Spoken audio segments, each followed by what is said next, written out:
irregularidade registral.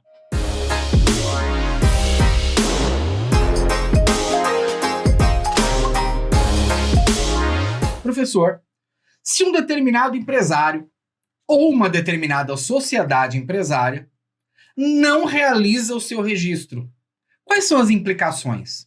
Bom, em primeiro lugar, sabemos que o empresário individual é uma pessoa natural, que pratica a empresa usando aquela personalidade jurídica de pessoa natural mesmo, que ele adquire no nascimento com vida. O empresário individual registra a atividade e não é considerado uma pessoa jurídica. Se ele não é considerado uma pessoa jurídica, se ele não é considerado uma pessoa diferente da pessoa natural, se é considerado do mesmo modo que a pessoa natural, então os bens pessoais e empresariais se confundem, ok. Isso significa que o empresário individual registra para ficar regular. E se ele não estiver regular, ele terá algumas consequências. Não são boas, não são positivas. No caso da sociedade, temos uma pequena diferença. A sociedade regulariza sua atividade para que ela esteja, logicamente, regular, porém, mais do que isso, para que haja personalidade jurídica de pessoa jurídica. Tá? Antes disso, é uma sociedade irregular e despersonalizada. De toda forma, tanto para o empresário individual quanto para a sociedade, ambos, caso não tenham o seu registro efetivado, temos aqui algumas consequências. Quais são essas consequências, professor? São diversas, mas eu separei aqui aquelas que eu considero de maior importância. Eu diria de 4 a 5 como as mais importantes. Tá? Então vamos conduzir isso. Né? Uma delas aqui eu vou fazer um 2 em 1. Então veja você aqui, ó, que as consequências da irregularidade registral estão listadas. Em primeiro, o sujeito irregular, empresário ou sociedade, não poderá propor ação de exigir contas. Tá? É importante lembrar que ele não poderá propor ação de exigir contas caso seja lá uma sociedade limitada. Tá? Não tem como ele fazer.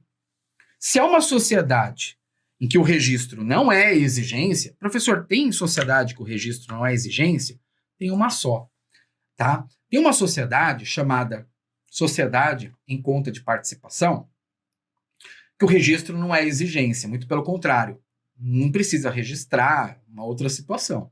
Nesse caso, um sócio lá participante poderia ajuizar uma ação de exigir contas numa boa, sem problema nenhum, porque é a própria lei que vai dizer que essa sociedade não deve ter um registro. Ela usa a personalidade de uma pessoa, outra, né, de uma pessoa jurídica, é um outro assunto, é um outro ponto. Então, fora a sociedade em conta de participação, no caso das demais sociedades, não é possível propor ação de exigir contas. Temos mais do que isso. Item 2. A sociedade precisa do registro empresarial para que ela possa também autenticar os seus livros. Sem registro empresarial, sem autenticação dos livros. E qual é o problema da ausência da autenticação dos livros empresariais? Problema muito sério. Os livros empresariais, segundo tanto o Código Civil como também o Código de Processo Civil, os dois diplomas tocam no mesmo assunto. Caso o sujeito precise do livro empresarial para fazer prova em juízo, ele precisa que o livro seja regular. Sabe por quê? Se o livro é regular, ele faz prova com presunção de boa-fé, favorável a esse empresário, que é o autor do livro. Se o livro está irregular, como se fosse uma confissão, os fatos presentes no livro produzem prova contra o autor do livro, contra o empresário. Então, numa boa, me parece que um dos maiores problemas da irregularidade está aí. Imagina, você tem que ajuizar uma ação. E aí você tem livros empresariais, mas aqueles livros provam contra você. Justamente porque a irregularidade do registro acaba trazendo irregularidade do livro. Por quê? Porque sem o registro não dá para autenticar os livros. Eles estão irregulares sem autenticação. Tudo bem? Então, esse também é um grande problema. Não pode propor ação de exigir contas. Não pode se valer aí da eficácia probatória dos livros. Aqui na número 3, eu falo que aqui eu dou um 2 em 1 para vocês. Por quê? Porque o sujeito que não tem registro não pode se beneficiar da recuperação de empresas. Um requisito para usar, né, para se utilizar da recuperação de empresas é a regularidade.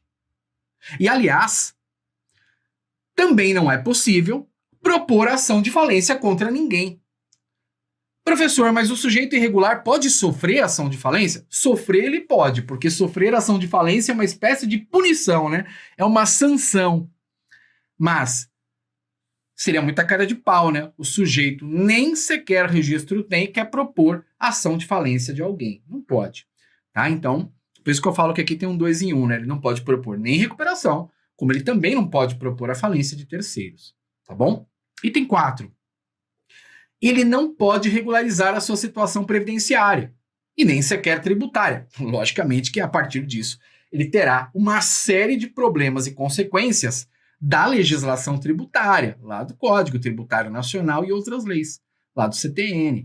Ele terá também, né, uma série aí de implicações na legislação previdenciária, provavelmente até trabalhista, mas acredito eu que a parte, né, os aspectos tributários e previdenciários, nesse caso, eles são mais pesados para o fim de sofrer determinadas multas previdenciárias, tributárias, né? Então, ele está sempre em débito.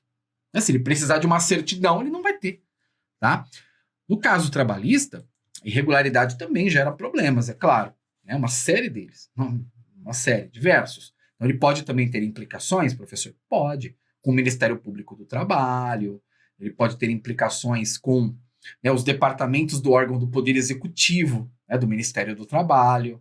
Ele não somente pode, como provavelmente terá. Tá bom?